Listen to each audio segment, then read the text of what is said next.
an ankle, Peter, and that's not good news for Carlton because Wayne Johnson's one of their match winners. And, of course, they've had a bit of trouble with Essendon have had trouble with Wood. And we see Johnson there with the dressing gown in front of the guy with the red collar and the blue pullover and on crutches. So I would say you could write him off for the rest of the day. And that puts the Blues under plenty of pressure. I just felt that the Bombers should have been a little bit further in front on their play in that first quarter, Pete. They had more of the play, looked a far more determined side. And when they went after an Carlton player, when they dumped them pretty hard to make sure they're going to feel tired before the end of the day, as they did last week. And, of course, as we mentioned a few times before the game started, they've got a tremendous psychological advantage over Carlton because they haven't beaten them for the last 3 years, whether it's a practice match, a night game or a home and away match.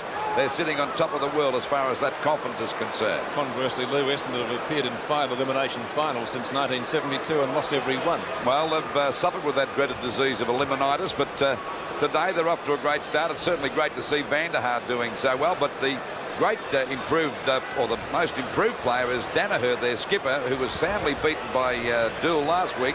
He's kicked up to this stage of the match 2 goals, and I think he's taken 4 or 5 marks. And it has been a real spearhead there and something for the Bombers to really fire at. And Neagle doing a great job playing in the centre and also whipping back to that half-back flank as a loose man.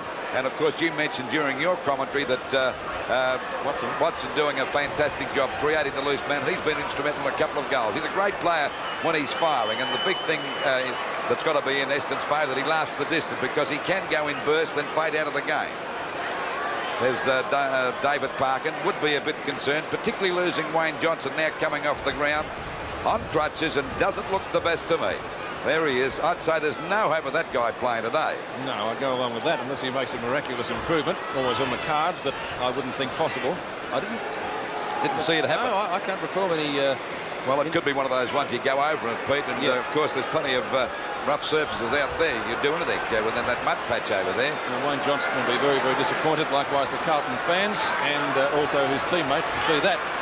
Anyway, we're just about set now for the second quarter here.